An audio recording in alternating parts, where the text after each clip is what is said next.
चुके हैं और बहुत सारे लोग और आ रहे हैं। देखिए जी, हमने इन्होंने तमाशा किया है। इनको पंजाब के बैठ जाओ, थक गया होगा, दो तीन जवान आदमी हो यार, तुम कैसे अच्छा धक्का नहीं मारा यार? चलो ये करीब हो गया। अच्छा जी, वो पंजाब में जो बल्ले ने फेंटा मारा पीडीएम का, यानी कि एक तरफ 13-14 चोरों का टोला और उनकी सपोर्ट में ये जिसका दफ्तर है इलेक्शन कमिश्नर, और एक तरफ इमरान खान, तहरीक इंसाफ और पूरी अवाम उनके साथ। तो वो जो बल्ले ने फेंटा मारा उससे इनकी कांपे टांग गई सिंध में। जब उनकी कांपे टांग गई, हमें पता था और हमें खबरें आ रही थी कि इन्होंने तमाशा करना था। अब मैं ज़रा आपको तमाशों की लिस्ट गिनवा देता हूँ। NA 245 में भी इलेक्शन हो रहा है, बाई इलेक्शन। आमिर लियाकत मरूम की सीट पे जहाँ महमूद मौलवी साहब खड़े हैं, जिनको टिकट मिला है तहरीक इंसाफ के, वो कैंडिडेट हैं। वहाँ पे जो आरओ साहब थे, वो आरओ साहब शायद कराची के भी रीजनल हेड थे, वो कराची के भी रीजनल हेड थे। अब मुझे कोई बताए कि इलेक्शन की डेट अनाउंस होने के बाद, कागजात नामजदगी जमा होने के बाद, स्क्रूटनी खत्म होने के बाद आप जनाब आरओ और रीजनल हेड कराची का आपने तब्दील कर दिया। उसके बाद दबा के पोस्टिंग ट्रांसफर पुलिस वालों के इलेक्शन कमीशन में, डीसीओ के खुले आम हो रही है, यानी कि बाप का राज है और कोई पूछने वाला नहीं है। फिर इलेक्शन कमीशन कहता है कि जी हम पे अब बात ना करें, हम नाराज होते हैं। NA 240 का इलेक्शन इस शहर कराची में हुआ। दुनिया के दूसरे तीसरे बड़े शहर में वो इलेक्शन कम, मैदान जंग ज्यादा लग रहा था। उसके बाद बल्दियाती इलेक्शन हुआ, लाड़काना, सक्खर, मीरपुर खास और नवाबशाह में। वो लग रहा था कि वो भी एक मैदान जंग बना हुआ था। 1000 कैंडिडेट बिला मुकाबला आ गए मौसूफ आसिफ जरदारी के, जैसे कि दूध की और शहद की नदियां बह रही हैं। वहां तो फटा हुआ दही नहीं मिल रहा किसी को। जो हाल इन्होंने किया अंदरून सिंध, लोगों को अगवा करके, लोगों पे तशद्दुद करके, यानी कि स्टेट की मशीनरी इन्वॉल्व करके, रियासती दहशतगर्दी करके बिठवा दिया गया, इलेक्शन लड़ने से डराया गया और एक तूफान बदतमीजी मची। वो इलेक्शन क्या था? इलेक्शन कमीशन खामोश। अब हर चीज़ में इलेक्शन कमीशन खामोश, तमाशा ही बना हुआ है।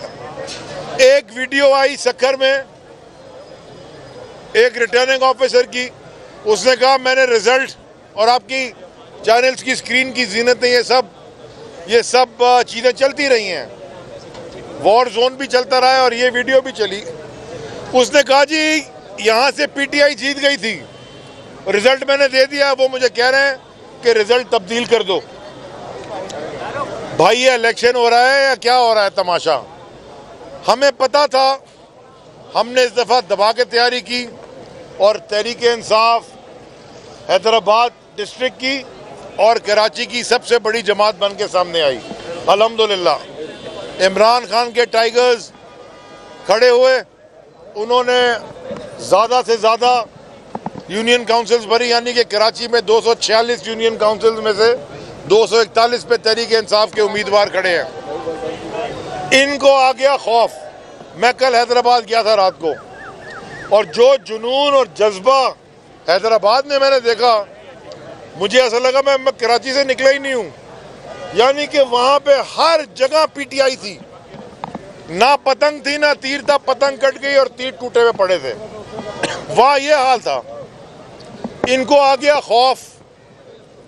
फिर हमारे सारे जो पीटीआई के स्टालवर्ड्स हैं, उनका भी मैं शुक्रगुजार हूँ। अली मोहम्मद खान, शरियार आफरीदी, कासिम सूरी, मुराद सईद, असद कैसर भाई, ये सारे कराची पहुंचे और आके उन्होंने भी कहा हम आपके साथ कैंपेन करेंगे।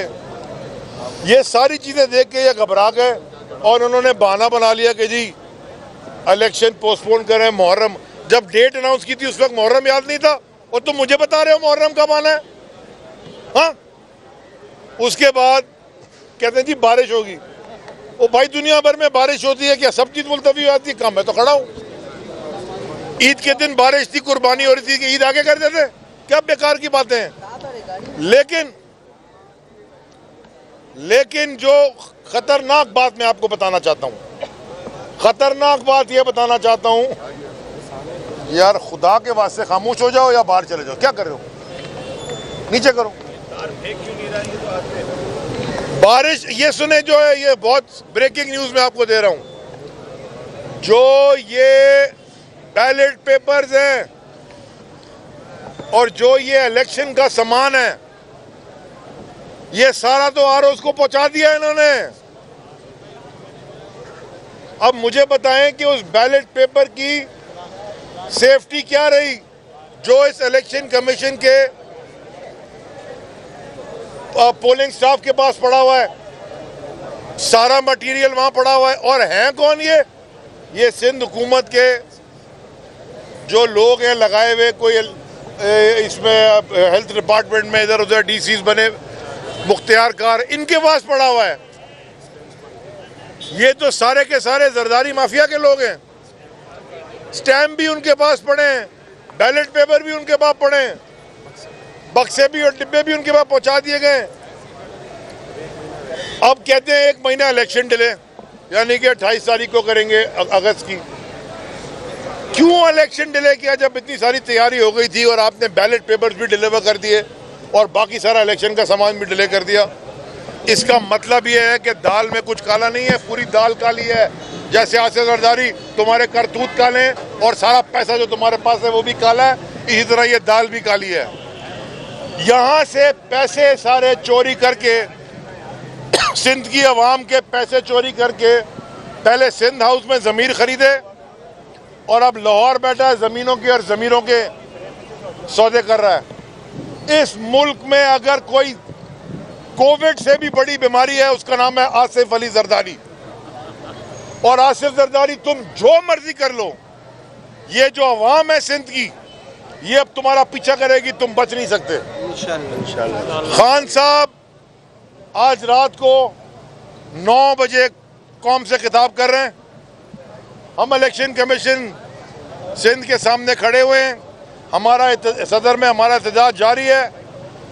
बता देता हूँ कहाँ है। पासपोर्ट ऑफिस आपने देखा हुआ, हाई कोर्ट की पिछली बिल्डिंग, पिछले एंट्रेंस के ऊपर, यहीं पे हम स्टेज लगा रहे हैं, यहीं पे हम एसएमडी लगा रहे हैं, यहीं पे हम साउंड और लाइट लगा रहे हैं, यहीं पे दरिया बिछा रहे हैं। और कराची वालों, यहीं पे हम खान साहब की स्पीच सब कराची वालों आपको लाइव दिखाएंगे और वो बताएंगे कि आज ये लाहौर में बैठ के ये पाकिस्तान की, इस कौम की सबसे बड़ी बीमारी आसिफ जरदारी वहाँ बैठ के क्या तमाशे लगा के बैठा हुआ है।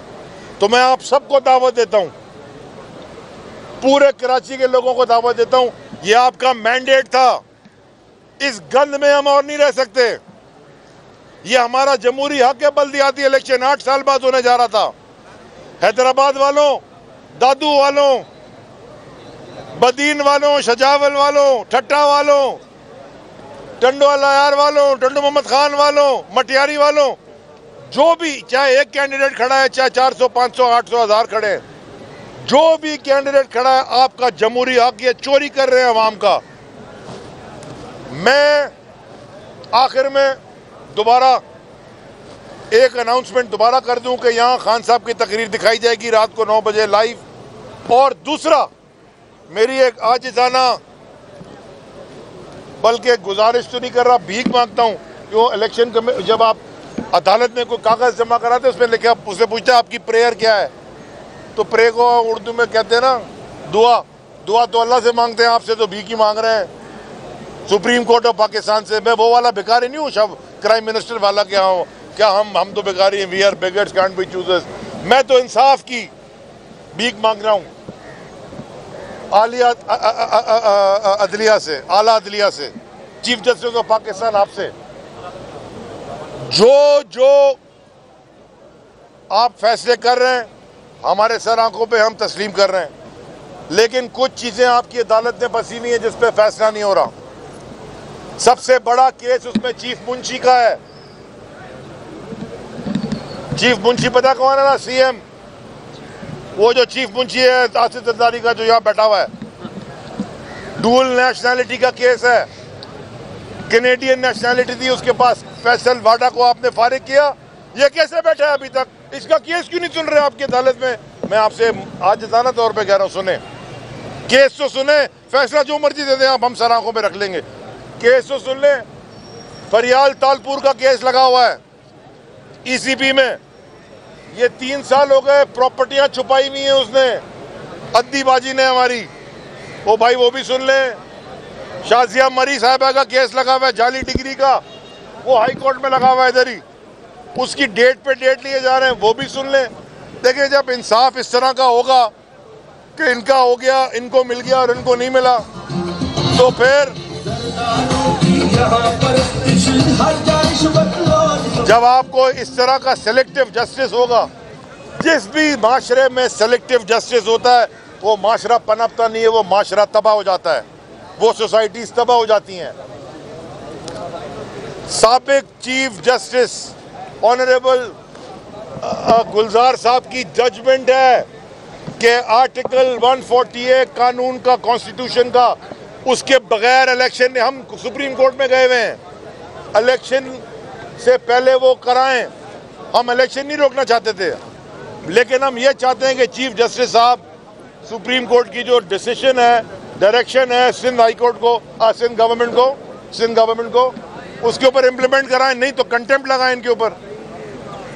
तो मैं रात को पूरे कराची, हम 9 बजे से पहले 8:30 पौने 9 बजे हम आपका यहाँ इंतजार कर रहे हैं। सारी लीडरशिप हमारी यहाँ है, शहरियार आफरीदी भी आए हुए हैं, वो भी यहाँ है, हमारा हीरो कासिम सूरी भी यहाँ है, और बाकी सारे MNAs MPs भी यहाँ हैं। मैं आपसे वक्तन फवक्तन बात करता रहूँगा।